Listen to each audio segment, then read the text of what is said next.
I should tell everybody really quickly how all this came together. It was maybe 3 years ago now.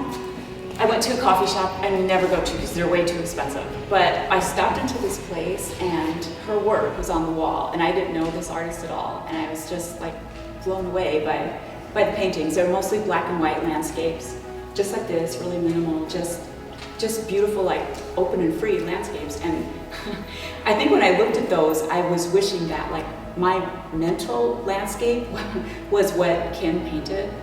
And so I looked her up on Instagram and found out who she was, and I don't know, a year later or something, she appeared in an art show near my house.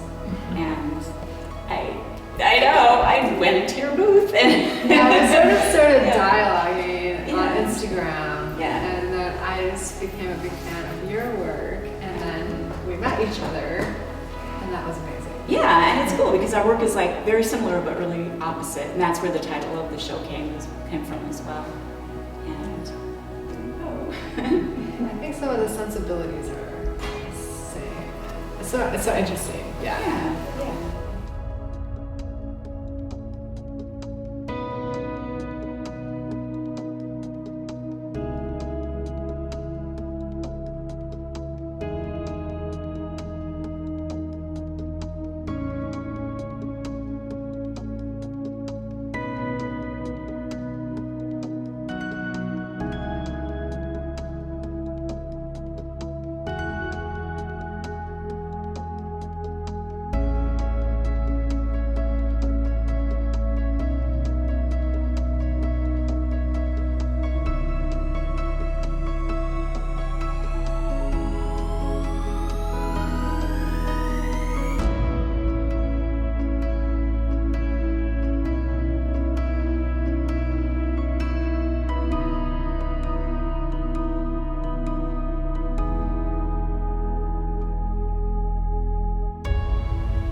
In part, I think I paint these big spaces and this sort of these farms that have been, where the crops are gone now, like this time of the year in the fall.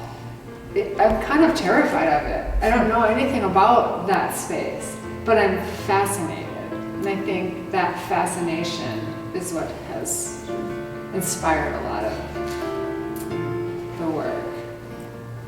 Because I live in the city, I've always lived in the city. So like this sort of expansive space is not something that I know other than driving by.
A lot of my work is inspired by driving around in the Midwest and sort of taking photographs actually.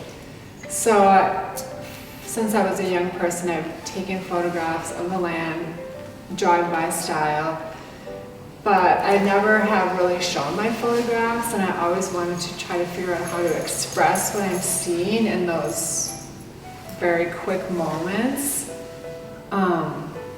through painting.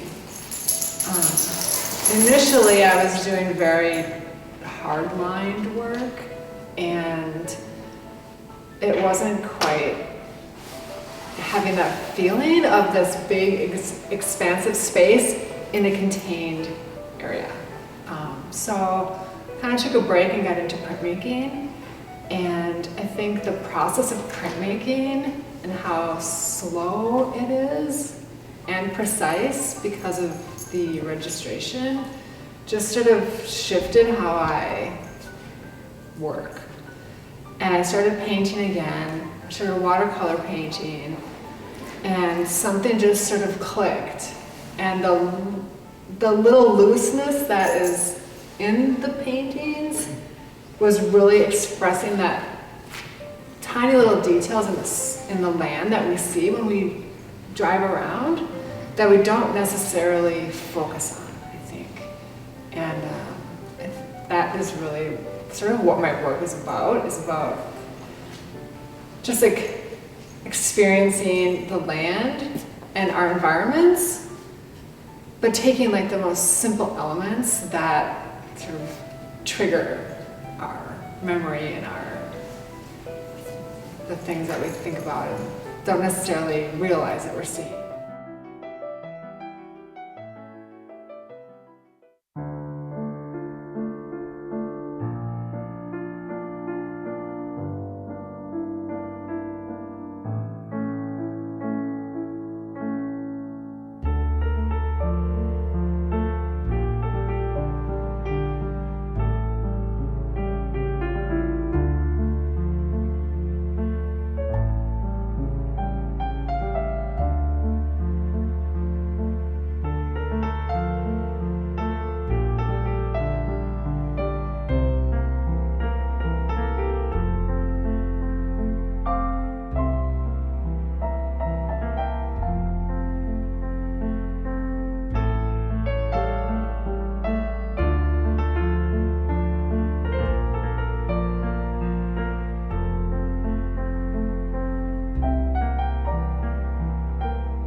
Normally I like to paint very small, like those paintings over there. And it's very challenging, but also really fun to me to show and express miles of space in just a little tiny painting. I love that. And the 3 paintings here are specific. This is a specific place. It's the Jeffers Petroglyphs. It's about an hour, I guess, southwest from here. And it's Native American land, and it's a holy place, it's a sacred space, and I just love it. It's like desert in the middle of prairie, and it's shockingly beautiful. And I guess, like, my working theory on painting, at least when I think about the landscapes, I paint places that I love, and places that I want to be, and places that make me feel safe. I love the openness. That's why I love her work too. I just love flatlands, and I love the open space.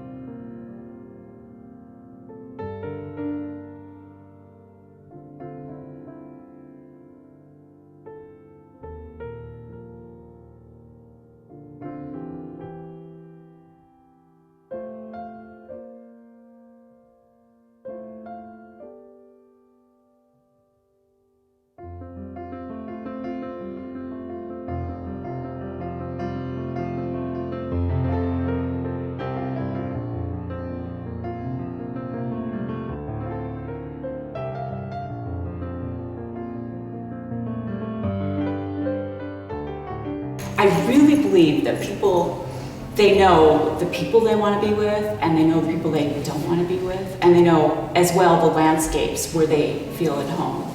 And I think, like, when you follow that little voice that tells you those things, you can be led to good places. And that is really what my paintings are about. And I want them to work as paintings and be pretty, and I want people to like them. but it's a mix of those things.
I take a lot of photographs, and it's almost for me as if that second that you snap the shutter or button on your phone or whatever, that creates a memory for me.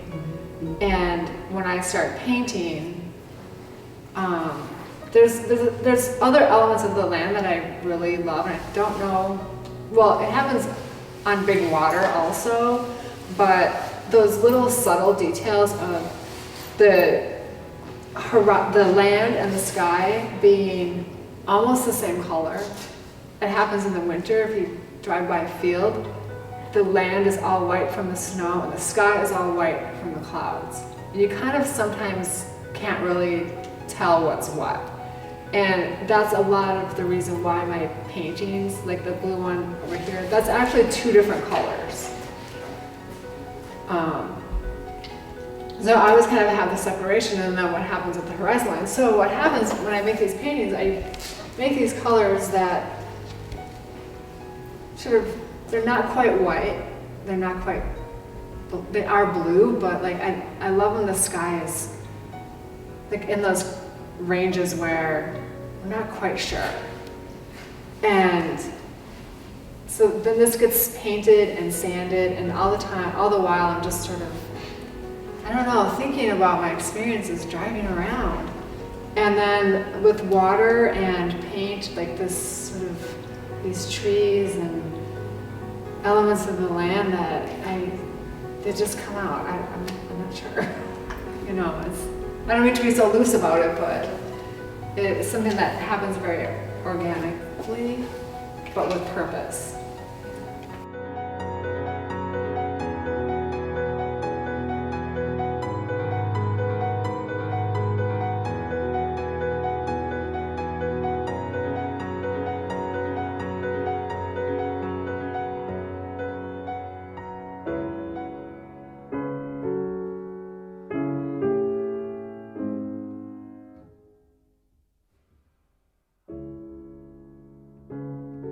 That's a hard question, the process question, and I never really know what to say.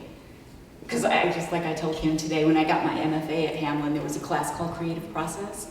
And my husband said, don't take that because you already have a process. Someone else is going to mess you up. They're going to put ideas in your head. I'm like, okay. So I don't know what my process is, except I guess I also take a lot of pictures. And then I probably think a whole lot longer than I actually create. It takes me, I don't know, a few hours to make a painting, but it could take months to think about it. And then when it's there, it's just there. And it's kind of like throwing up. It just like comes out, you know, easily. And then it feels good. But I think that's my process. And I have a few specific places I love. There's a golf course near my house, and there's just this little tiny pond. It's like, I've painted it in every season, under every moon, every time of day. I love the sunrise. And I like really knowing a place that I paint, but I also like a brand new place, just the surprise of it. You know, because when you see something new or go on vacation, you really see something because you've never seen it before. So kind of, it's all over the map.